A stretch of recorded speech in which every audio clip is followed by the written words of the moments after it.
네, 마지막 시간입니다. 고생들 하셨습니다. 이게 나누고 싶은 양은 많은데 시간이 제한되니까 이게 부담으로 인해서 이렇게 교재가 원활하게 진행이 안 되는 것 같아요. 제 부족함하고 연약함 때문에 굉장히 안타깝습니다. 이제 이 빌라델피아 교회에 대해서는 주님께서 책망하지 않으신 교회가 이 빌라델피아 교회입니다. 그래서 그 이유는 한 200년에 걸쳐서 묻혀있던 그러니까 재침례교도들의 증거 이해가 끊어지고 기독교가 굉장히 침체돼 있던 시기에 주님께서 먼저는 복음의 진리를 회복시켜 주시고 그런 다음에 이제 대부흥을 여러 가지 부흥의 역사를 통해서 복음의 진리를 회복시켜 주시고 구원받는 영혼들을 이렇게 많이 이렇게 영혼들이 구원받는 역사가 일어나고 또 선교 사역이 이렇게 아주 활발하게 진행되게 하고 그러나 정작 중요했던 것은 그 교회의 진리를 주님께서 다시 마지막 시대로 들어가면서 라오디게아 교회 시대 전에 교회의 진리를 회복시켜 주시고 사도들의 가르침에 기초한 그러한 모임의 원리에 따라서 단순한 그런 신약교회의 어떤 그런 그런 모형으로 돌아가려는 그러한 운동을 주님께서 일으키셔요. 그래서 물론 영국에서 그 부흥이 시작됐지만 동시대적으로 다른 지역에도 유사한 것들이 진행돼요. 그래서 나중에 놀래요. 서로 만나서 놀래게 돼. 가령 영국에 있는 형제님들이 캐나다에 가서 이 교회의 진리, 회복된 교회의 진리를 전하려고 할 때 캐나다에 있는 형제들을 만났더니 거의 동일한 진리를 가지고 있는 거예요. 그래서 이러한 것들이 물론 굉장히 주도적인 역할은 영국의 형제님들이 하고 영국의 형제님들한테 특별하게 주님이 강한 빛을 비추셔가지고 거기로부터 많은 부요한 그런 진리들이 부요하게 회복됐지만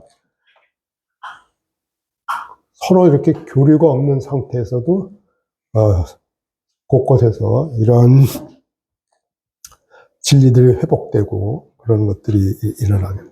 그래서 제가 첫째 시간에 강조드린 것 중에 이러한 교회의 진리와 그리고 종말론의 전천년주의의 신앙이 두 개는 항상 불가분의 관계로 따라다닌다고 그랬죠. 그래서 그것이 에베소 초대교회 때 1세기, 2세기, 그리고 이제 3세기서부터 서서히 전천년주의 가르침이 서서히 사라지고,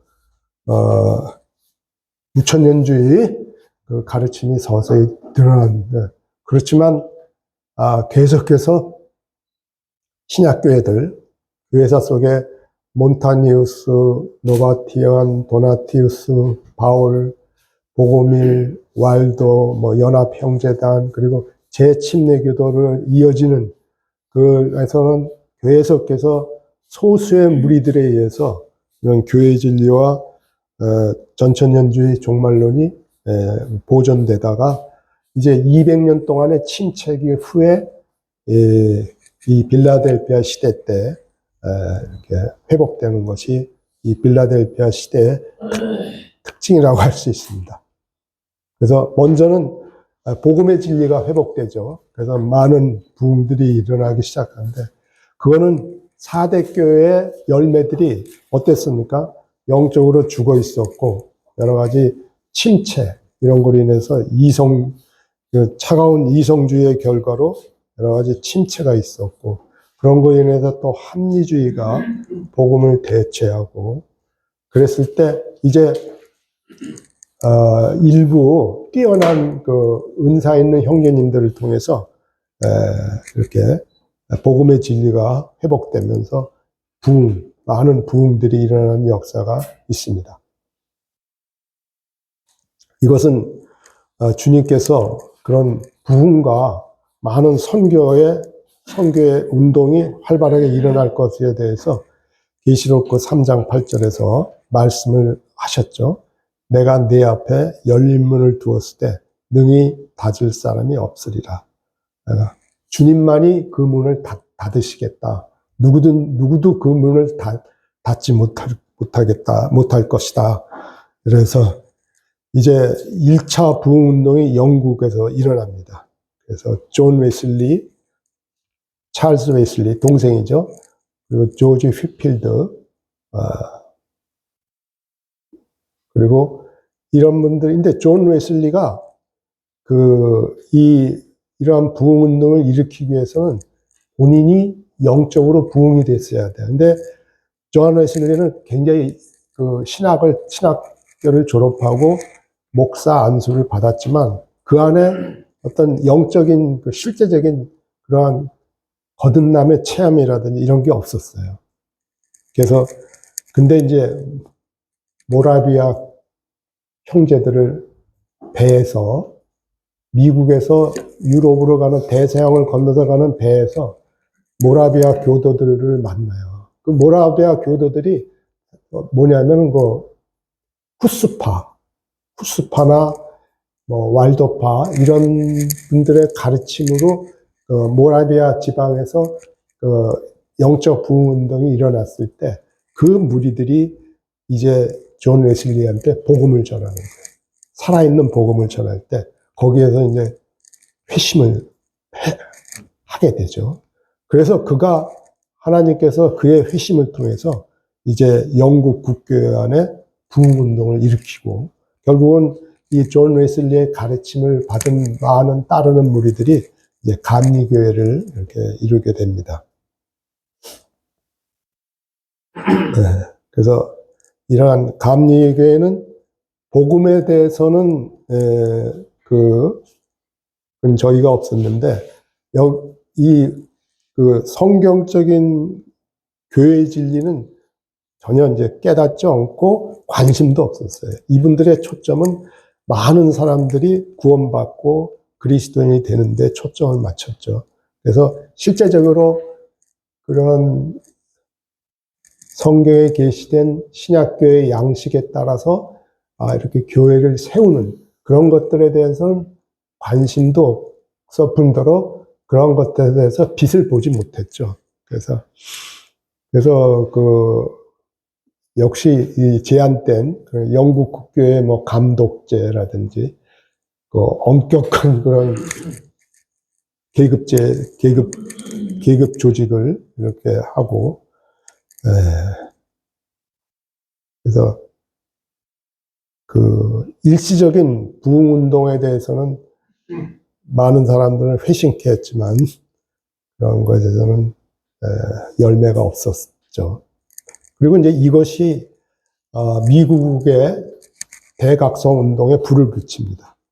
그래서 1세대 청교도들이 이제 좀 침체됐어요. 신앙적 열망이 2세대에 가서는 굉장히 쇠퇴해 가고 있었을 때, 그래서 이제 미국의 조나단 에드워즈하고 조지 휘필드 두 사람에 의해서 이제 미국의 1차 부흥 운동이 일어나죠. 그리고 이제 2차 부흥 운동이 미국에서는 찰스 핀이나 무디를 통해서, 영국에서는 이제 스펄전, 유명한 스펄전, 이분들에 의해서 많은 영혼들이 구원받는 역사가 일어나고, 그래서 이제 그 당시에 이제 선교의 문이 열리기 시작합니다. 그러니까 미개척, 복음이 전해지지 않는 곳을 향해서 많은 이제 선교사들이 파송되고, 땅끝까지 복음을 전하라는 그런 지상 명령에 순종한 그런 일꾼들이 이렇게 윌리엄 캐리라든지 아도니람 저드슨, 허드슨 테일러, 이런 리빙스톤과 아르노트, 이분들 그 전기 같은 거 읽어보셨으면 이분들이 이 복음을 전하기 위해서 선교 사역을 통해서 얼마나 고난의 사역을 했는지는 정말 굉장한 그런 희생이 따랐습니다. 이 버마의 아도니람 저드슨 같은 형제님은, 정말 그 전기를 읽어보면은, 어떻게 이러한 거를 감당할 수 있을까? 그러한 고난이 닥치는데, 가령 사랑하는 아내가 일찍 죽는다든지, 왜냐면 원주민들의 그 반대로 인해서, 그리고 오랜 기간 동안 그 버마어로 번역한 버마 성경이 화재로 다 날아가고, 그런 가운데서도 다시 자녀들도 다 풍토병으로 죽고, 혼자 남아서 그런 걸 또 극복하면서 버마에서 이렇게 복음을 전하고 교회를 세우고 그랬죠. 인도의 윌리엄 켈리도 그랬고, 허드슨 테일러 같은 분들, 내지 선교회를, 옆에 사진이 허드슨 테일러 사진입니다. 그래서 그 당시 이 19세기, 그러니까 1800년도에 세계 곳곳에 이런 리빙스턴 같은 사람, 그리고 아르노트, 이런 분들 얼마나 이 선교 사역을 통해서 자신의 전부를 드려요. 이분들 전기 보면은, 대단합니다. 정말 존경스러운 분들이죠. 그리고 이제 드디어 교회의 진리가 회복됩니다. 그래서 주님께서 이러한 회복의 역사에 대해서 예언의 말씀을 요한 사도를 통해서 주셨죠. 내가 작은 능력을 가지고도 내 성경 말씀을 통해서, 성경에 계시된 말씀을 통해서 그리스도를 드러내고 진리들을 드러내고 그것들을 신실하게 지킴으로 인해서 주님의 이름을 증거하는. 그래서 이 대부흥이 일어났을 때 많은 분들이 그 부흥사가 선포하는 복음의 말씀에 믿겠다고 나와서 많은 분들이 주님을 영접했지만, 실제적으로 그분들이 지역교회로 돌아가서 그리스도인으로서 신앙생활을 했던 그 무리는 실질적으로 굉장히 낮았어요. 그러니까 나 회개하고 예수 믿겠다고 부흥사들 앞에서 나가서 그래서 그 공적으로 이렇게 영접한 거를 시인하고 이런 분들이 이제 지역에 가서 지역교회로 섬겨야 되는데 그런 일은 낮았어요. 한 20%, 30%, 이 정도밖에 안 되고, 어떤 분은 어떤 분들은 한 반 정도도 그랬다 했지만, 그러니까 구원받고 회개하고 구원받은 사람들이 100% 지역교회에서 그리스도인의 생활을 한 건 아니에요. 그래서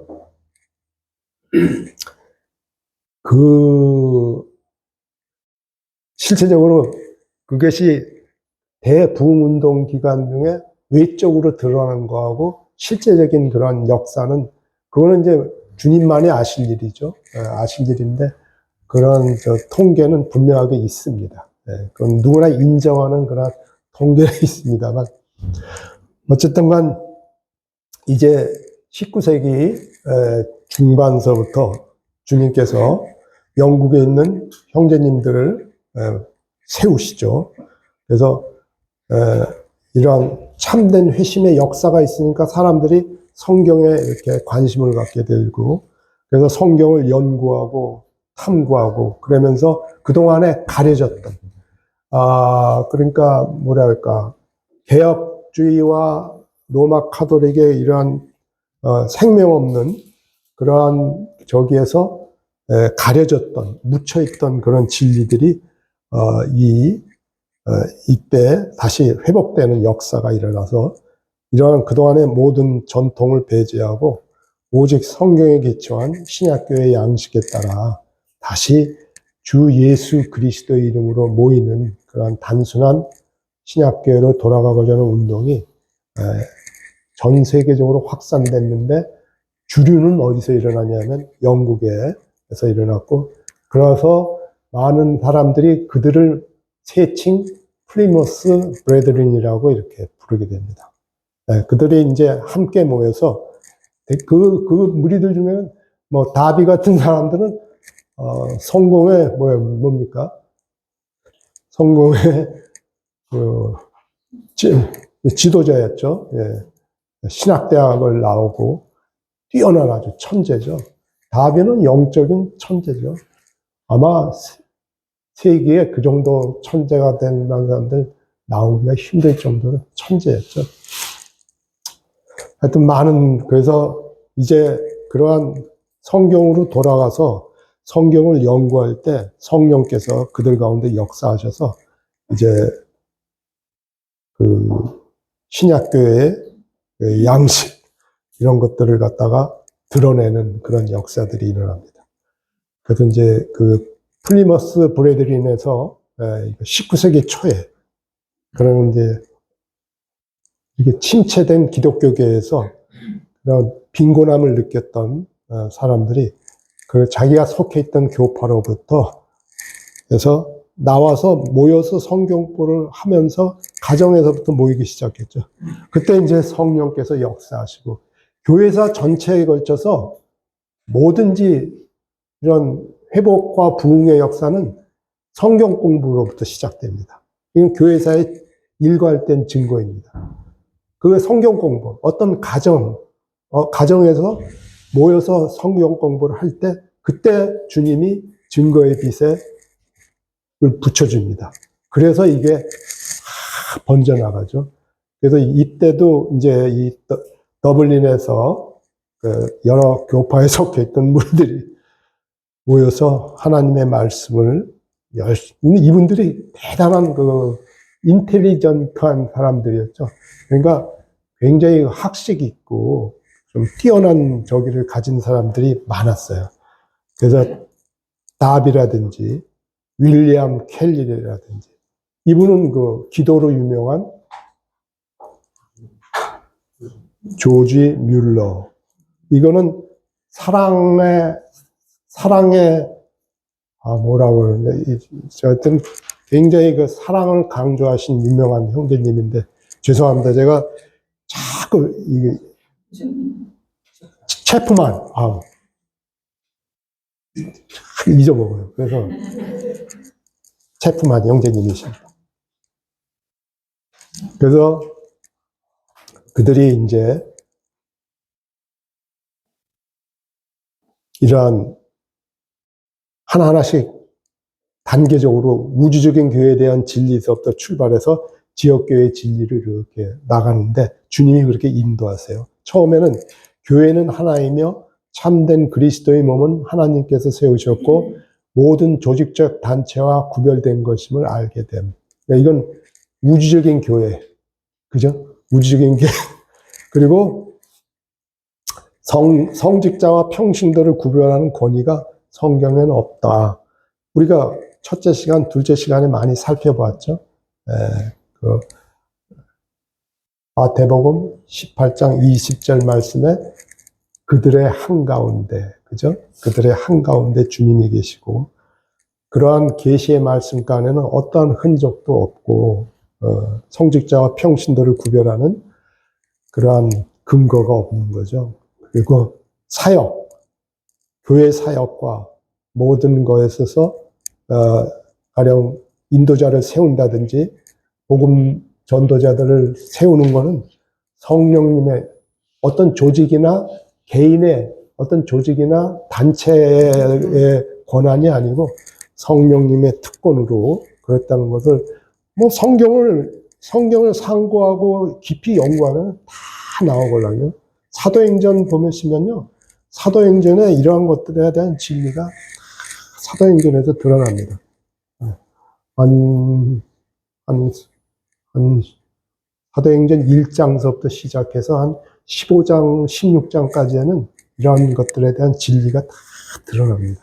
그런 거를 몰랐었죠. 그러나 이런 형제님들이 모여서 말씀을 상고하고 할 때 성령께서 이제 역사하셔가지고 그런 것들이 이제 드러나게 되죠. 그리고 분파적인 조직의 이름이 아닌 주님의 이름으로 함께 모여서 빵을 떼며 주님을 기억하고 교제하기를 원하고 형식적인 카톨릭의 미사나 이런 데서 형식적인 근데 장로교회나 이러한 개혁교회에서는 주의 만찬은 이것이 자주 모이는 것은 형식이나 그런 게 치우친다고 해서 한 달에 한 번 내지는 1년에 2번 이런 식으로 하고 이게 밀려났거든요.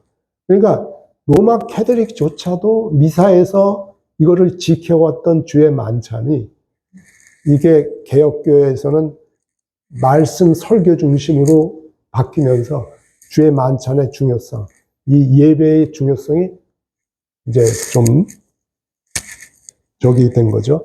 그러나 이제 이 주님의 이름으로 모인다는, 저번에 저희가 교제했듯이 주님의 이름으로 모인다는 것이 주님과 하나됨, 그리고 주님의 머리 되심 아래에서 교회에게 주신 최종 권위인 성경에 순종해서 주님의 머리 되심 아래에서 성령님의 인도하심을 따라서 모이는 거죠. 이런 것들이 이제 다 이때 다시 다 이제 드러나는 겁니다. 그리고 성경은 모든 신자의 제사장, 그죠? 제가 베드로전서 2장 5절과 9절에 보면은 거룩한 제사장과 왕가의 제사장에 대한 것들, 이런 것들이 구약 시대 때부터 하고 주님으로부터 이제 신약의 모든 신자들은 왕가에 속한 그런 제사장이고 거룩한 제사장이라는 것을 이때 다 이게 이제 드러나고, 그러므로 성직자 계급 제도는 성경에 없는 것이다. 성령의 인도를 받는 것이 참된 교회의 인도고, 그런데 이런 것들 무슨 성도들을 대표하는 어떤 일부 성직자들에 의해서 이렇게 하는 것은 아니다. 그래서 하나님의 말씀을 연구하면 연구할수록 그 당시에 존재했던 많은 교파들의 가르침이나 이런 것들이 성경에서 가르치는 진리를 벗어난 것들이 많다는 것을, 잘못된 것들이 많다. 그래서 아까도 말씀드렸지만 그 국가교회가 어떤 하나의 가르침을 지키면서 그것이 교단이 형성되고 거기서 계급제도가 형성되면 하나의 분파 조직이 생기는 거죠. 그런데 이제 그래서 성경에 복종하고 성령의 인도를 받아서 그러니까 교회가 성령의 인도를 받아서 뭡니까? 성도들을 주님의 이름으로 모이게 하시고 그 가운데서 그리스도의 머리 되심 아래에서 말씀에 순종해서 성경에서 가르쳐주는 양식에 따라서 교회에서 서로 섬기고 또 교회를 세울 때 그리스도께서 영광을 받으시고, 그죠? 성령께서는 기록된 성경 말씀과 함께 역사하시고, 또 성령께서 거룩한 인도자들을 성령께서 성도들을 통해서 세우시고, 그리고 은사들을 주셔서 그리스도의 몸을 세우도록 하시는 이런 것들이 그때 다 그 근거가 되는 그런 것들이, 그 진리들이 말씀을 통해서 다 드러나는 거죠. 그래서 성령에 의해 그리스도의 이름으로 그리스도께로 모이고, 이런 것들이 그리스도인의 모임. 바로 구약의 성막을 중심으로 실로에서 예루살렘 성전에서 모이기 위해서 이스라엘 민족이 나왔듯이 하나님께서 그분의 이름을 두시고 거룩히 구별하시고, 그죠? 예. 그리고 성도들은 그곳으로 나오도록 명령하셨듯이 이제 주님의 이름으로 모일 때 성령께서 그들의 발걸음을 인도하셔가지고 주님의 이름으로 모여서 그래서 주님께서 성도들을 거듭나게 할 때 나눠주시는 게 뭡니까? 그리스도의 생명. 그 그리스도의 생명을 주시면서 생명과 함께 은사를 주시는 거죠. 각양 은사를 하나님의 뜻에 따라 고린도전서 12장에 보면 하나님의 뜻에 따라 그분이 기뻐하시는 대로 이런 말이 나와요. 주님이 어떤 지역교회의 어떤 성도들을 모으게 할 때는 주님께서 그들을 거듭나게 하셨을 때 은사를 주시는데 그 은사는 어떤 지역교회로 모였을 때 그 지역교회가 세워지는 데 필요한 그런 것들을 필요한 은사들을 하나님의 뜻에 따라 하나님의 기뻐하시는 대로 지체들을 각각 그 몸 안에 두셨다고 그랬어요. 그러니까 이거는 굉장히 신비한 거고 하나님의 전능하신 하나님께서 역사하셨어요. 그러니까 모든 성도들은 다 은사를 받았죠. 은사를 못 받은 성도는 그리스도의 생명이 없는 겁니다. 저는 성경에 따르면 모든 성도는 은사를 받았어요. 그래서 고린도전서 12장이라든지 로마서 12장이라든지 에베소서 4장에 이제 은사들이 나오죠. 그 은사들이 그러한 지역교회를 세우고 여기에서 주신 그런 은사들은 성령의 통제 가운데서 인위적으로 그런 은사들의 저기를 막는 게 뭐였어요? 성직자 계급제도였죠.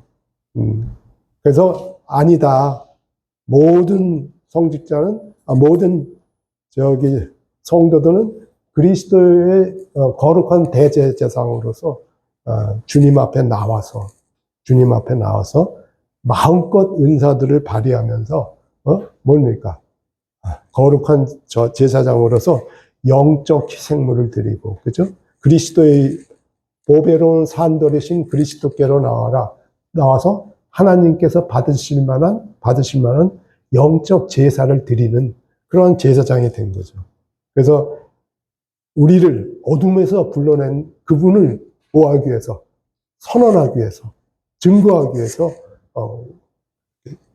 제사장으로 주셨기 때문에 그러한 제사장의 신분을 가진 사람들이 제사장으로서 은사를 가지고 예배를 드리고 거룩한 예배를 드리고 또 성도를 섬기며 세상을 향해서 증거하고 이런 것들이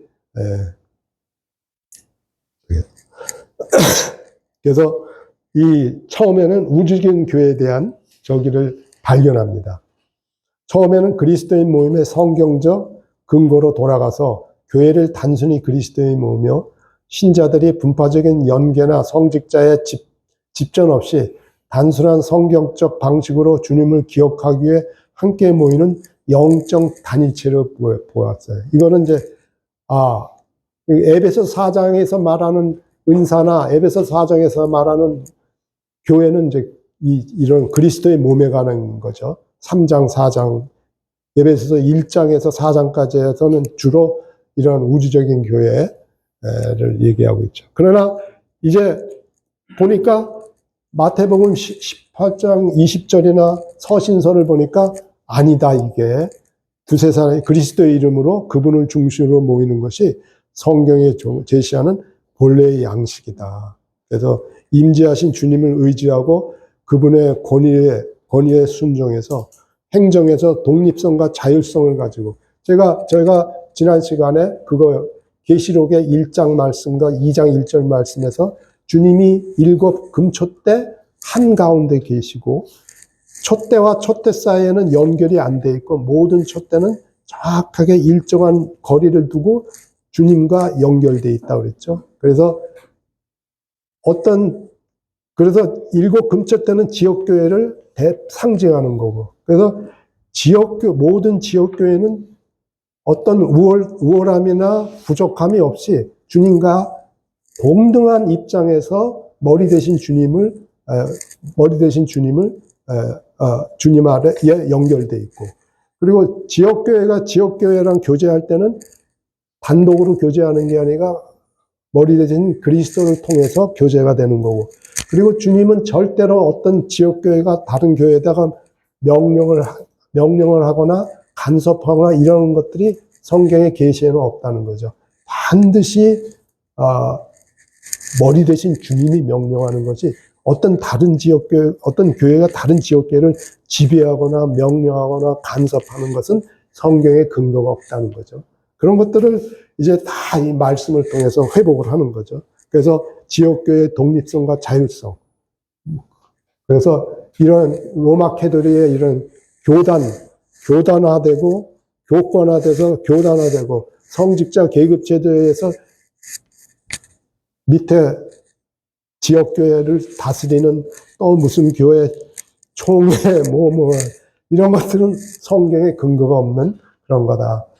그래서 주님께 각 지역교회는 머리 대신 주님이 책임을 지는 그러한 거예요. 그래서 각 지역교회는 요한계시록 2장 3장에 계시하신 주님의 말씀에 따라서 그 필요를, 성경 말씀에서 그 필요를 주님으로부터 그 말씀을 공급받는 거예요. 그래서 지역교회는 오직 머리 대신 그리스도 아래서 하나님께서 세우신 질서와 권위에 따라서 말씀에 순종함으로 주님을 섬기고, 그래서 지역교회가 세워지고, 그러나 지역교회와 지역교회 간은 동일한 주 되시는 그리스도를 믿는 동일한 믿음과 한 성령과 한 하나님, 이런 것들로 인해서 주님의 머리 되심을 통해서 교제가 가능한 거죠. 그죠? 교제가 가능하죠. 그러나 한 지역교회가 한 기별을 행정상으로 통제한다든지 그거는 성경적인 게 아니죠. 뭐 어떤 지역교회 장로가 다른 지역 모임에 대해서 뭐 간섭을 한다든지, 뭐 행정적인 간섭을 한다든지, 뭐 그거는 성경의 계시를 벗어나는 거죠. 이러한 진리와 실행은 성경에 게시된 신약교회, 그래서 지역교회에 관한 하나님의 본래의 저기는 하나님께서 마음에 품으셨던, 그리고 주님께서 실제 마태복음 18장 20절에서 처음으로 지역교회에 대해서 말씀을 주셨을 때, 그거는 우주적인 그런 지역교회가 이러한 중앙집권적인 연합체제, 교황 밑에 추기경, 대추기경, 추기경 이런 식으로 조직화된 그런 게 아니라는 거죠. 네. 그리고 다비가 교회론에서만큼은 오류가 있습니다. 다비의 교회론. 그래서 다비는 이제 완바디라고 해서, 다비도 로마 캐토릭과 유사한 저기를 지었어요. 다비가 출석하는 교회가 다른 지역교회들의 적이 역할을 했어요. 그래서 같은 믿음을 가진 우리 그런 모임에서는 다비가 있던 그 교회의 저기를 따라야 되고, 그래서 마치 로마 캐토릭하고 유사한 저기를 했죠. 그때 많은 형제들이 그거에 동의를 안 했어요. 조지 뮬러 같은 형제님은 그런 거에 전혀, 많은 형제님들이 그거는 올바른 성경의 가르침이 아니라고 해서 그러한 가르침을 따르지 않았어요. 그래서 다비의 가르침을 따른 사람들이 소위 말하는 클로우즈드 브레드린이에요. 클로우즈드 브레드린. 그리고 다비의 지역교회에 대해서 지역교회의 독립성과 자율성, 이런 성경적인 진리를 따르는 그러한 무리들은 오픈 브레드린이라고 했어요. 오픈 브레드린. 그래서 클로즈드 브레드린은 많은 분열이 일어나죠. 오픈 브레드린은 굉장히 선교에 열심이었고, 오늘날 오픈 브레드린은 이제 이게 대부분 이제 우리도 오픈 브레드린이죠. 오픈불에 드리는 게 이제 그런 거죠. 이런 교회의 진리에 대해서 그런 이 다른 입장이지, 무슨 오픈불에 드리는 무슨 개방적이고 뭐, 거기는 막 보수적 이런 의미가 아니에요. 예. 그래서 오픈불에 드리는 데서는 다비의 그 교회로는 인정을 안 해요. 조심하셔야 됩니다. 조심이라는 단어가 좀 너무 심한데, 하여튼 우리가 이러한 차이가 있다는 거. 그래서 주님이 또한 3장 10절에서 무슨 귀한 말씀을 주시냐면, 나의 인내의 말씀은 니들이 지켰다. 그렇기 때문에 너희가 시험의 때를 면하게 할 것이다. 이는 장차 온 세상에 임하여 땅에 거하는 자들을 시험할 때라. 그래서 주님께서 이 종말론의 진리를 회복하시면서 그동안 묻혀있던 200년 동안 묻혀있고 그 이전에 소수의 신실한 무리들에 의해서 초세기 때 선포되고 가르쳤던 전천년 신앙이 이제 여기를 이제 이러한 형제들을 통해서 회복되죠. 그리고 오늘날 말씀드렸듯이 오늘날 모든 보수적인 기독교의 종말론은 전부 이때 회복된 그러한 종말론의 진리를 갖다가 다 받아들였어요. 그래서 미국이나 뭐 전 세계적으로 아주 보수적인 그러한 교회들의 종말론, 그러니까 전천년주의 종말론 신앙은 전부 이때 그 회복된 진리를 따르는 거예요. 물론 약간의 변형들은 있어요. 자기네들이 성경 해석의 입장에 따라서 약간의 차이는 있지만 저기는 여기에요. 이거예요. 그래서 이제 저번에 저희가 말씀드린 대로 이 천년왕국, 주님이 이 땅에 재림하셔서, 그죠? 재림하셔서 다윗의 보좌에서 무너진 다윗의 장막을 일으키시고 다윗의 보좌에 앉아서 천년간 통치하시기 전에 무슨 일이 있느냐? 7년 대환란이 있을 것이다. 그 7년 대환란이 시작되기 전에 주님이 공중에서 재림하시고 성도들의 휴거가 있을 것이다. 이런 것들이 많이 이때 다시 드러나죠. 물론 이런 뭐 거기에 약간의 차이가 있는 그런 저기가 있어요. 환란 중에 휴거를 주장하는 사람들도 있고 환란 끝날 때 휴거되고 뭐 이런 거 주장하는 무리도 있지만 대부분은 이제 우리가 전천년주의 중에 환란 전 휴거가 이제 이렇게 이 당시에 이 당시에 회복되면서 그것이 이제 종말론의 주류를 이루고 있고, 그래서 신기하게도 교회의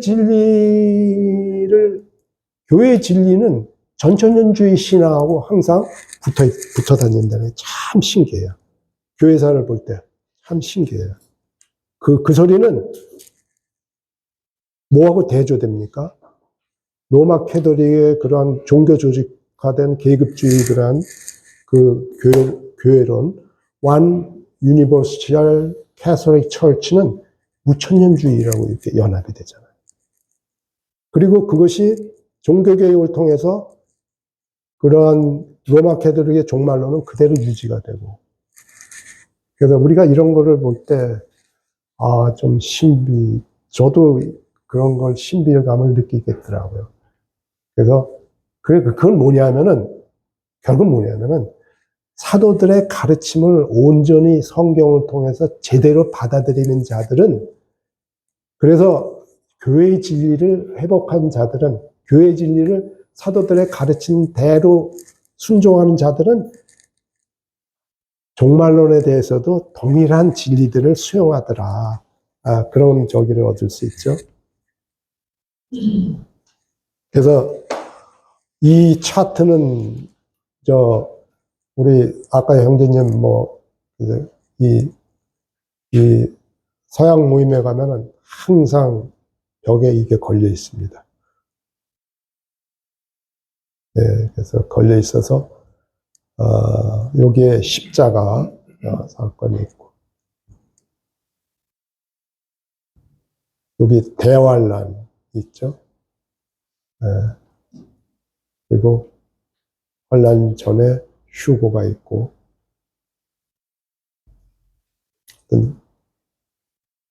그리고서 이제 오늘날 이제 20세기로 들어오면서 이제 이 세상이, 이건 우리는 익히 이건 알죠. 왜냐면 우리가 지금 라오디게아 시대에 살고 있잖아요. 그러니까 이 말씀은 뭐 정확한 예언의 말씀인 거는 우리가 뭐 피부로 다 느끼잖아요. 핍박이나 무슨 교리적인 막 이단, 초세기 때 등장했던 뭐 그런 뭐 이런 것 없이 또 물질적인 부유함 가운데, 예, 그래서 항상 본성적으로 이런 데는 자만심이 생기고 영적으로는 눈 감게 되고 그러죠. 예, 교회의 진리와 실행에 있어서 미지근하고 우유부단한 타협이 이루어지고 그리스도께 대한 그런 헌신이 굉장히 약해지고, 이거는 제가 이제 저도 좀 믿음 생활을 한 30몇 년 했지 않습니까? 이건 뭐 옛날하고 많이 틀려요. 옛날보다 이게 틀려요. 그거 틀려요. 근데, 그리고 교만. 근데 교만하고 무지는 동절의 양면이에요. 네, 보면은. 교만한 사람들은 그게 많이 안다고 교만한 사람은 자기가 무지하다는 거를 몰라요. 자기 만족. 하여튼 이런 것들은 정말 하나님을 믿고 섬기는 자들에게는 정말 주의해야 되죠. 오직 겸손과 깨어있음, 이것이 우리에게 아주 겸손해야 됩니다. 깨어있어야 되고 겸손해야 됩니다. 겸손해야 돼요. 그래서 라오디게아 시대에서는 그리스도께서 공중재림하실 때 많은 무리들이 라오디게아 시기에 살던 많은 입술로는 신앙 고백했지만 실질적인 회심과 거듭남에 없는 사람들은 어떻게 됩니까? 땅에 남아있게 되죠. 그죠? 그런 것이, 그러니까 휴거된 사람들의 그 비율이 라오디게아 시대는 많이 떨어지겠죠. 그죠? 그래서 이 주님의 예언의 말씀이 참 놀랍도록 정확하지 않습니까? 내가 말하길 나는 부자라, 부요하며 부족한 것이 없다. 하나. 내 곤고한 것과. 근데 주님이 보시기에는 너는 참 곤고하고 가련하고 가난하고 눈멀고 벌거벗은 것이다. 주님이 안타깝게 말씀하시는 거예요. 그냥 물질적인 이런 부요함, 이런 것들이 교회를 세속화시키고, 옛날에는 굉장히 믿는 이들의 실행이 단순했지만, 오늘날 교회 안에 뭔가 프로그램이 있고, 그죠? 성령의 인도하심을 사람들이 고안해내는 방식에 따라서 그런 거를 섬기는 식으로 이렇게 뭐 프로그램화하고 많은 이런 것들이 생겨. 그러니까 대체하는 거예요. 성령의 사역을 대체하고 그런 헌신과 믿음 대신은 좀 쉽게, 편안하게 이런 걸로 이제 바뀌어가는 거죠. 저도 좀 부끄럽습니다. 그래서 자신의 참된 영적 상태에 대한 무지. 주님은 라오디게아 교회를 어떻게 보시냐면 곤고하고 가련하고 가난하고 보지도 못하고 벌거벗었고 얼마나 수치한 자들인가, 하나님 앞에 얼마나 수치스러운 자들인가를 모르는 거예요. 미지근함. 내 행위를 아노니 내가 차지도 아니하고 뜨겁지도 아니하도다. 내가 차든지 뜨겁든지 하기를 원하노라. 내가 이같이 미지근하여 뜨겁지 아니하고 차지도 아니하니 내 입에서 너를 토하여 버리리라. 성경의 형제자매님들, 성경의 순결의 반대는 뭡니까? 순결의 반대는 저희 같죠. 불결. 근데 보면은 순결의 반대는 혼합이에요. 혼합. 그러니까 하나님은 혼합을 굉장히 싫어하세요. 그러니까 교회 안에 세상 것들이 들어오고, 그죠? 이러한 것들을 혼합을 굉장히 싫어하세요. 서신서 보면은 바울 사도가 이러한 것들에 대해서 굉장히 가령 율법에는 깨끗한 거, 부정한 거 이런 것들에 대한 저기가 많이 나오지만 이제 신약에 와서 서신서에서 보면은 순수 순결에 대한 반대 개념은 혼합이에요. 타협하고 혼합하는 거. 이게 굉장히 저기예요. 이거 라오디게아 교회의 특징이 뭐냐면 타협하고 혼합하고 그럼으로 인해서 나태해지고 헌신이 사라지고 그렇죠. 그래서 빌라델비아의 특징은 뭡니까? 단순함과 작은 능력을 가지고도 말씀을 지키고 주님의 이름을 부인하지 않잖아요.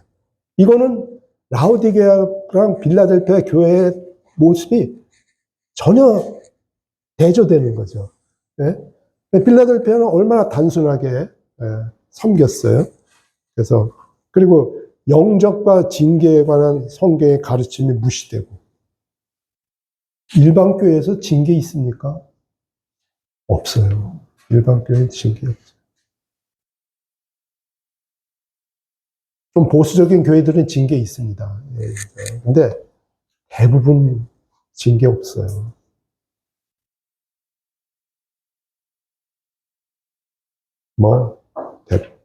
영적 능력이 없는 인위적인 각종 프로그램이 능력이 없는 신앙 고백. 왜? 철저한 회개를 안 했으니까. 그죠? 네. 한쪽 발은 이쪽에 담그고, 입술로만 고백하니까. 다양한 집회, 극단적인 주장, 요란한 은사주의. 그 요란한 은사주의는 그게 거짓된 게 많아요. 근데 거짓된 거를 하면서도 제가 말씀드렸죠.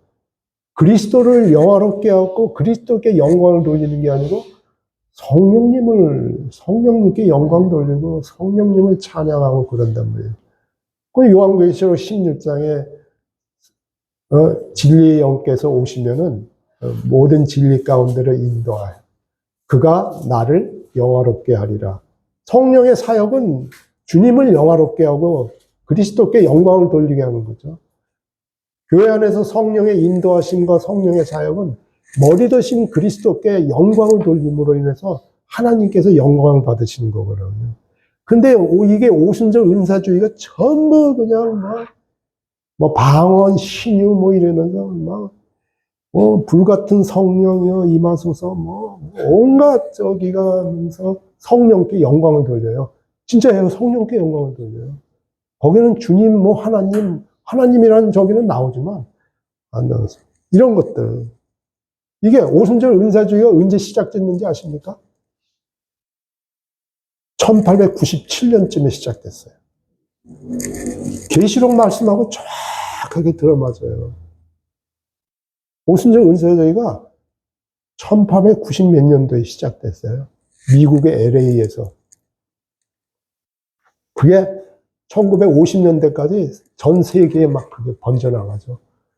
우리나라에도 70년대, 80년대까지 막 저기 했죠. 그 보수적인 장로교회가들이 가면은 옛날에는 10년 전에는 그런 은사주의 같은 거에 대해서는 부인하고 근데 10년 후에 갔더니 막 여기저기서 룰루룰루룰루 그러더라고. 장로교회에서. 그 소리는 뭐냐면 다 받아들인 거예요.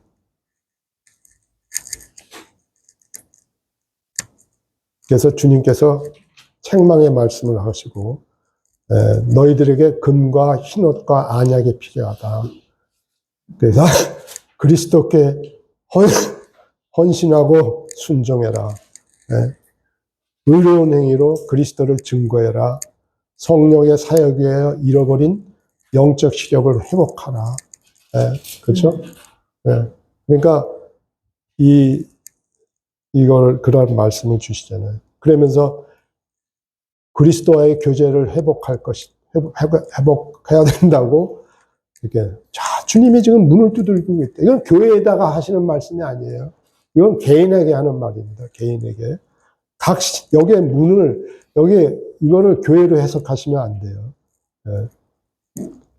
그럼 모든 신자들이 그리스도의 교제가 끊어진 거예요. 그래서 주님께서 이러한 예언의 말씀을 통해서 라오디게아 시대에 모든 그리스도인들이 주님과의 긴밀한 교제를 회복할 것을 이렇게 말씀을 하고 계시죠.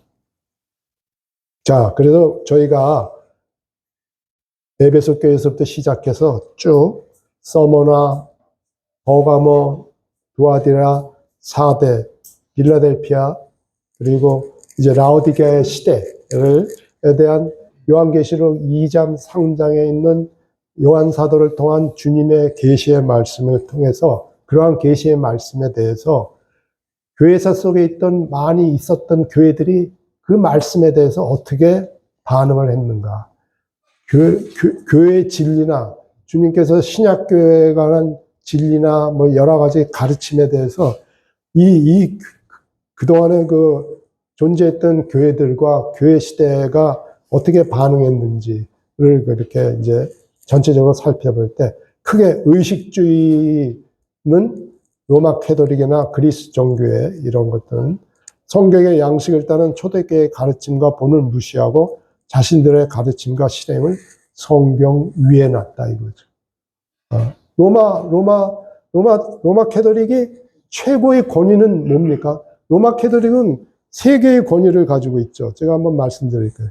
최고의 권위는 누구한테 있습니까?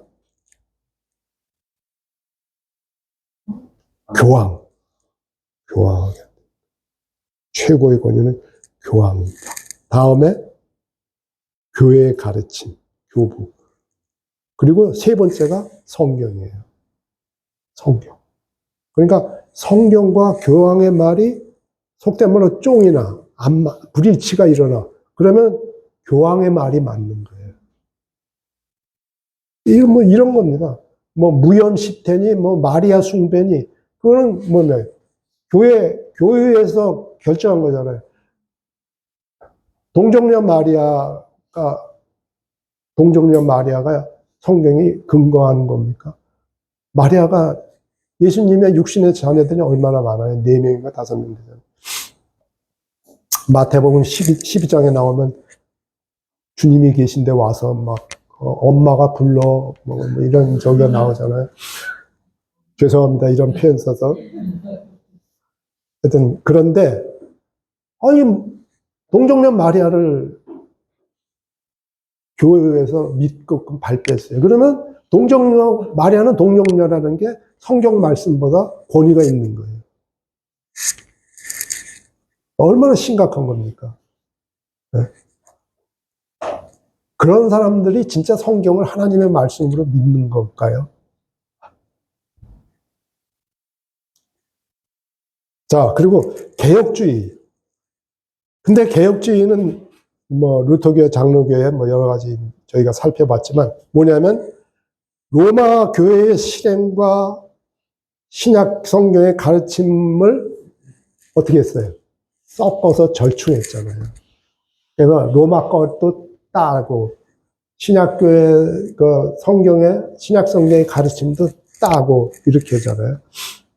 그러니까 기존 교회의 뿌리에다가 신약 성경의 가르침을 개혁해서 접붙이는 거죠. 접붙이면 신비주의. 이거는 성경의 객관적인 증거보다는 내적인 주관적인 그런 체험을 강조하는 거예요. 그 체험이 성령의 역사, 성령님은 반드시 뭐하고 함께 역사합니까? 말씀과 함께 역사해요. 그러니 성경 말씀을 무시하고 내적인 빛을 따른 데는 그 빛은 누가 주는 빛이냐 이거예요. 성령께서도 조명해 주세요. 빛을 비추셔서 고린도전서 2장 13절에 보면 성경에 이 12절 성경에 조명하시는 역사가 나와요. 깨닫게 해주셔요. 우리가 성경을 읽을 때 우리를 깨달음을 주셔요. 빛을 비추셔갖고 깨달음을 주시고 근데 이분들은 성경의 객관적인 증거보다는 주관적인 체험, 그 주관적인 체험을 했던 어떤 빛비춤을 받아서 주관적인 체험을 했다면 그 빛은 어디서 온 거냐 이거예요. 그게 말씀에서 온 걸 100% 말씀에서 온 거일 수가 있습니까? 굉장히 위험한 거란 거죠. 굉장히 위험한 거예요. 그리고 이제 합리주의, 이거는 뭐, 하나님을 대적하는 자들이니까, 이거는 볼테르, 루소, 이런 자들. 루소가 주장했던 게 뭡니까? 그, 지상에 있는 모든 성경책이, 폐서가 되도록, 하여튼 뭐 그런 주장을 했는데, 거꾸로 됐죠. 근데, 그래서 성경의 계시 안에 담긴 모든 권위를 부인하는 거예요. 성경 말씀에서 권위를 부인하는 것은 하나님께서 하나님의 권위하고 동등한 최종 권위로 성경을 우리에게 주셨잖아요. 문자로 기록해서. 하나님의 권위를 부인하는 거란 말이죠. 이거는 하나님을 대적하는 자들이죠. 그리고 이제 복음주의 부흥운동이 일어났지만 영혼을 구령하는 데는 힘을 쏟았지만 정작 신약 성경의 가르침, 교회의 진리에 대해서는 중요한 것으로 여기지 아니하고 기존의 규례와 전통적인 교회들의 관습을 따라보고 그런다는 거죠. 그런데 또 아까 좀 말씀드린 이 다비의 교회가는 이 그리스도의 몸의 하나됨, 지역교회의 독립성에 관한 진리들을 거부하고 완바디 원리를 적용해서 자기의 가르침을 따르지 않는 지역교회들을 따르는 지역교회들은 결속하고 따르지 않는 교회들은 징계하고 그랬죠. 그 뉴턴이라는 형제님이 이러한 것의 희생자가 됐죠. 그래서 결론은 뭐냐? 성경에 계시된 신약교회의 양식에 대한 교회 시대의 반응은 뭐냐? 신약교회의 그 앞에는 그러한 무리들이 있었지만 이 신약교회의 양식과 본을 따른 무리들은 저희가 살펴봤듯이 에베소 시대의 몬타누스, 그죠? 서모나 시대의 노바티안, 이제 그 버가모 시대의 도나티스트, 그리고 두아디라 시대의 바울파, 보고밀파, 알비파, 아놀드파, 왈도파, 롤라드, 그리고 개혁 4대 교회 때 재침례 교도들, 매너파, 스툰드파 이런 사람들, 그리고 침례교, 독립교회 이런 사람들이 그 신약교회의 양식을 따랐고, 이들은 모두 신약 성경 안에 있는 가르침과 본을 온전히 순종하여. 그래서 여기 이거를 일목요연하게 하나의 그림으로 했더니 이렇게 신약교회의 가르침과 양식을 따랐던 신약교회, 교회사 가운데 존재했던 신약교회들, 그리고 이게 개신교, 그리고 천주교, 이렇게 세 개를 우리가 알 수 있고, 그래서 결론 중에 그런 교회사가 신약교회의 양식을 따르지 않았던 이 사람들이 개신교나 카톨릭이 신약교회의 양식을 따르지 않았던 원인은 무엇인가? 그거는 교회에 관한 진리를 그대로 받아들이지 않았다는 거죠. 교회에 관한 성경적 개념에서 벗어났다. 그리고 완전한 하나님께서 최종 권위이며 완전한 안내자, 성령께서 함께 역사하시면서 완전한 안내자로 주신 성경의 권위를 따르는 대신 인간 지도자들을 따르는 일들이, 그래서 많은 분파 조직이 생기고 이런 것들. 그리고 그들이 진리에서, 이건 아주 맞는 얘기죠.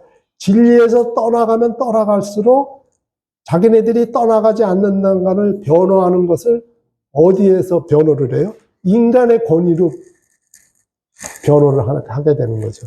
그죠? 그래서 성경의 지지를 받지 않는 권위는 그 권위를 지지하기 위한 추가적인 권위가 필요해서 그래서 이러한 교황권, 교황제도, 몰명교는 몰몬교. 몰몬교는 성경도 믿고 몰몬교도 믿어요. 두 개 다. 그래서 제가 저기 태백에 있을 때 그 몰몬교 전도사들이 그렇게 활발하게 활동을 했어요. 어느 날 나한테 말을 걸더라고. 그래서 니들은 그럼 몰몬경도 하나님의 말씀이라고 믿느냐? 그러면 그렇다고 그러는 거예요. 그래서 내가 그럼 히브리서 1장 1절 2절 말씀을 한번 보자. 이 모든 날 마지막에 아들로 말미암아 말씀하셨다. 그러니까 계시가 끝난 거예요. 그러니까 히브리서 1장 2절에서는 이제 성경을 통한 계시가 끝난 거예요. 그죠? 끝난 거예요. 옛적에 선지자를 통해서 여러 가지 모양과 뭐로 말씀하신 하나님께서 이 모든 날 마지막에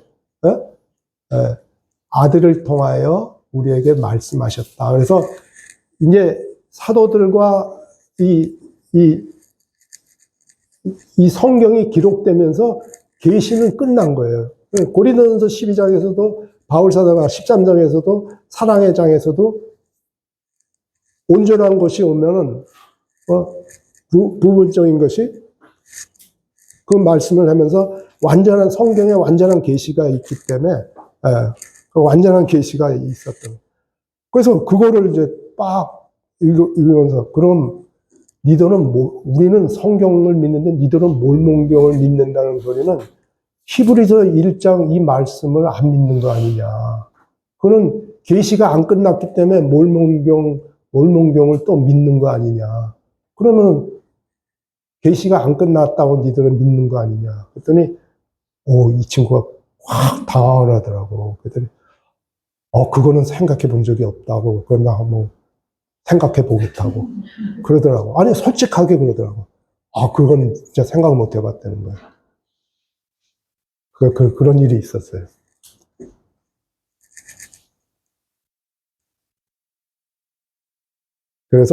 그리고 지역교회의 독립적이고 자율적인 특성을 무시했다. 이거는 자세하게 교제를 했죠, 저희가.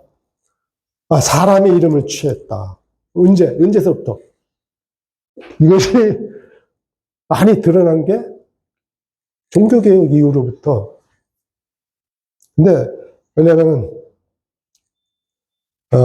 이러한 것들은 이제 우리가 바울사도가 고린도전서에서 그런 말씀을 하시잖아요.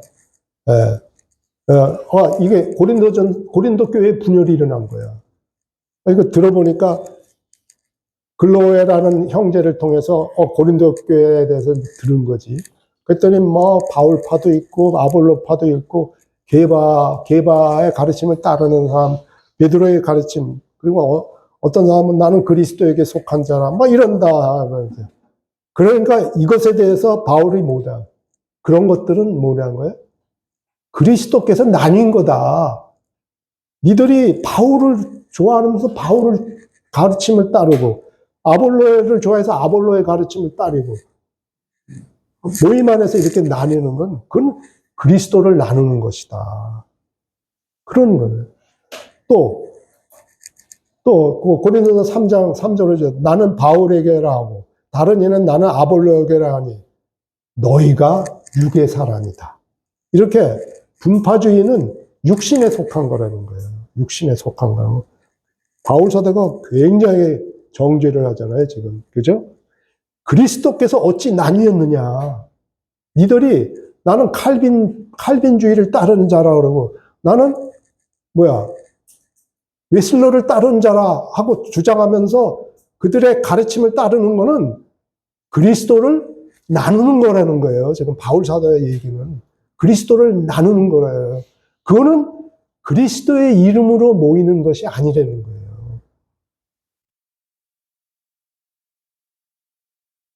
이거 그렇게밖에 해석이 안 되지 않습니까?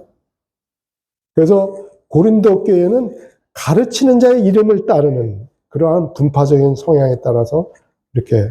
그래서 그리스도의 이름으로 모이지 않는 다른 이름으로 모이는 것은 그리스도를 나누는 거라고 바울 사도가 얘기하고 있어요. 그래서 그리스도 외에 다른 이름을 따른다. 물론 칼빈주의를 따르는 분들도 그리스도를 머리라고 하고 그리스도의 이름으로 모인다고 해요. 그죠? 그분들도 그렇게 주장해요. 그러나 거기에는 칼빈의 가르침만이 가르침만이 존재할 뿐이에요. 거기에 다른 가르침이면 그거는 배척당하는 거죠. 그거는 칼빈주의가 장로교의 적이니까, 베이스니까. 그러면은 웨슬러의 가르침을 따르는 자들은 칼빈주의의 가르침을 따르는 자들하고 함께 모일 수가 있어요, 없어요? 못 모이는 거야. 그러니까 이거는 우리가 그리스도 외에 다른 이름으로 모이는 거는 모든 하나님의 자녀가 하나로 모일 수 있는 것을 막는, 방해하는 이름이 돼버리는 거예요. 그러니까 모든 하나님의 자녀를 주님이라는 이름 아래, 예수 그리스도라는 이름 아래 우리가 모일 때 그리스도와 신도들이 하나가 되잖아요.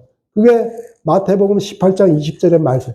그리스도의 이름으로 모일 때, 세 사람이 내 이름으로 모일 때, 그때 그리스도와 신자들이 하나가 되고, 그래서 그때 그리스도의 임재가 있는 거예요. 하나됨이 있다는 것에는 임재가 있다는 거예요.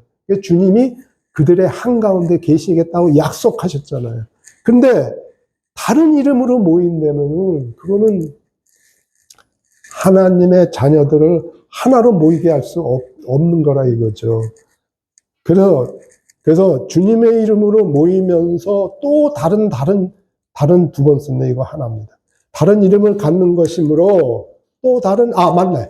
또 다른 another different name, another different name이에요. 를 갖는 것이므로 분열을 초래하는 육신에 속한 것입니다. 그리스도께서 어떻게 나뉘었느냐. 그래서 이거 굉장히 중요한 거죠. 그리고 우리의 본성 안에는 분파주의적인 타락한 본성이 있어요. 해석과 적용에 있어서 어느 정도는 저기가 있어요. 사람마다 100% 해석이 같을 수가 없어요. 왈도파들도요, 유럽 전역에서 왈도파가 있었잖아요. 독일에 있는 왈도파와 이탈리아에 있는 왈도파가 성경 해석에서 다른 부분이 있었다고 그래요. 침례하는 방식도 약간 달랐다고 그래. 근데 그게 문제가 돼요? 그게 문제가 됩니까? 그러니까 우리가 성경의 진리는 세 가지가 있어요. 이게 구원에 관한 진리, 이거는 달라서는 안 돼요. 이거는 가장 중요한 핵심 진리예요. 그리고 두 번째 중요한 진리가 있어요. 너울을 쓴다든지, 이런 것들은 굉장히 침례, 이런 것들은 굉장히 중요한 거죠. 그리고 이제 이게 크게 중요하지 않는 그런 것들로 인해서, 그런 사소한 것들로 인해서 막 논쟁이 일어나고 분열이 일어나서는 안 되는 그런 사소한 것들. 이렇게 보면 이렇게 볼 수 있는 것이고, 그래서 우리가 해석과 적용에 있어서 상대방의 주장을 우리의 연약함 때문에 서로를 포용할 수 있는 그런 여유, 이런 것들이 있어요. 그래서 중요한 진리들에 대해서는 절대 그건 타협하거나 이래서는 안 되지만, 이러한 다른 생각과 의견의 다양성을 낼 때는 오히려 주님께서 다양한 의견을 통해서 하나의 진리를 모자이크처럼 깨닫게 해주시는 경우가 있어요. 그래서 한 형제가 일방적으로 주장하고 자기 주장만 맞다고 그러는 거는, 그거는 이제 분열을 낳을 수가 있어요. 다른 형제를 통해서 주님이 어떤 개인에게만 말씀하시나 교회에게 말씀하시는데 다른 지체를 통해서도 말씀하시고, 그 대신 형제들은 권위를 따질 줄 알아야 돼요. 저 형제님이 영적인 권위가 나보다 높다 그러면 항상 저 형제님이 옳은 건 아니지만 대부분 저 형제님이 옳은 경우가 많아요. 왜냐하면 많은 영적인 생명에 있어서 주님으로부터 많은 저기를 받고 영적으로 성장한 분들이 권위도 있고, 그런 거를 초신자들이나 젊은 형제들은 그러한 권위에 순종할 줄을 알아야 돼. 그러나 그것이 반드시 옳은 건 아니야. 그러나 그러한 권위를 가지고 내가 볼 때 나는 젊은 형제인데 내가 성경 내가 본 게 맞아 이러고 막 기존에 막 이미 알려지고 받아들여진 진리를 그건 잘못된 거하고 이렇게 나가는 거 이것도 아주 위험한 거거든요. 그래서 이런 것들에 대해서 이 말이 참 좋은 말이에요. 사역은 하나님의 진리를 드러내는 기회일 뿐 아니라 하나님의 은혜를 보여주는, 이게 무슨 말입니까? 진리를 드러내는 이런 과정 중에서 서로 사랑하고 이해하고 이럴 수, 그런 거는 뭐에만 가능해요. 하나님이 은혜를 주셔야 돼. 그래서 상대방의 의견을 수렴할 수 있는 그런 포용력, 이런 것들이 있어. 이런 것들이 항상 필요하다는 거죠. 그리고 우리가 걸어야 할 게 이제 다 됐습니다. 지금까지 거를 다 종합해 보니까 뭡니까? 내 말을 누구한테, 여기 빌라델피아 시대에 빌라델피아 교회, 내 말을 지키며 내 이름을 배반하지 않으며 주님이 열어주신 열문을 통해 조직화된 기독교에서 벗어나서 영문 밖에 계신 그리스도께로 나아가자. 네? 기독교의 계에서 참된 교회에, 그러니까 그 산돌 대신 그리스도께로 나아가자는 거죠. 기독교 계라는 그 종교를 안에서 머무르지 말라. 그렇죠? 그러니까 마태복음 13장의 천국은 오늘날 기독교 계가 참된 교회를 포함하는 기독교 계예요. 그러니까 오늘날 교회 시대에서는 반드시 이게 필요해요. 기독교 계회 안에서 머물러서는 안 되고 항상 주님께로 이렇게 나아갈 수 있어요. 또 하나는 신약의 단순한 가르침, 성령을 의존하고 경배, 사역, 기도, 복음 전도, 그리고 오직 주 예수 그리스도의 이름으로 모이고 하나님의 말씀을 벗어난 어떠한 권위도 인정하지 않고, 그죠? 성경이 허용하지 않은 어떠한 조치도 취하지 않고. 그러니까 인간들에게서 나온 것은, 성경에 게시된 가르침 외에 인간에게서 나온 것들은 그거를 따르지 말라 이거예요.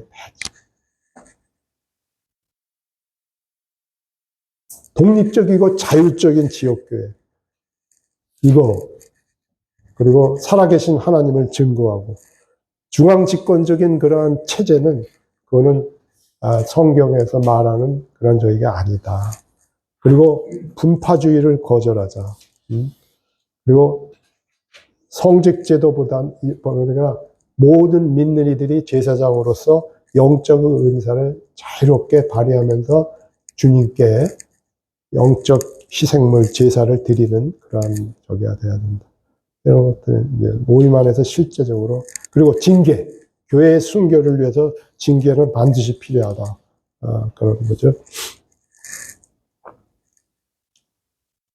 그리고 우리와 다른 모임들, 그래서 우리가 다른 모임들이 그리스도 안에 이제 그쪽에 다른 모임이 거듭난 사람들도 우리와 똑같은 그런 진리대로 안 모이는 사람들이 있으면 그 사람들이 개인적인 교제나 이런 거는 그리스도 안에서 교제하는 건데 무슨 문제가 있느냐. 그러나 단지 그분들의 조직을 근거로 해서 교제를 한다면은 무슨 우리의 이름으로 우리는 우리의 이의 가르침에 준한 교제를 하겠다. 이러면은 그건 곤란하다 이거죠. 그거는 왜냐면 다른 이름이고 분파적인 저기가 있기 때문에 그런 교제는 단체적인 그런 교제는 불가능하다. 그러니까 오늘 교회 연합회 같은 거 보면은 그거는 성경이 금하는 거예요. 교회 연합회 있잖아요. WCC 같은 거는 그거는 굉장히 주님이 아주 싫어하는 거죠. 네. 그래, 지금 제가 이거 기독교계의 통합운동, 외형적인 연합, 이런 거는 하면 안 되죠. 그리고 성령님의 인도와 권능, 이거는 뭐, 그리고 항상 이게 맨 마지막이에요. 저는 이게 맨 마지막에 있는 게 너무나 소중해요. 그러니까 이러한 우리의 입장과 다른 입장에 있는 그리스도에 속한 모든 거듭난 그리스도인들인데 이러한 우리의 입장과 다른 입장에 있는 그리스도인들에게는 항상 우리가 겸손하고 온유한 태도로 교회의 길을 걸어야 된다는 거예요. 정죄하지 말고, 그죠? 교만하지 말고. 그리고 우리의 입장을 자랑하거나 비판적인 영을 품지 않고, 그들에 대해서 바른 태도를 계속 유지할 수 있도록 하나님의 은혜를 구하고, 이거예요, 이게. 할 때 상대가 그리스도 안에 속한 형제인데, 우리와 다르게 모인다고 그래서 정죄하고 판단하고 막 이러면 안 된다는 거죠. 그거는 그리스도인의 자세가 아니죠. 네. 그래서, 전체적으로.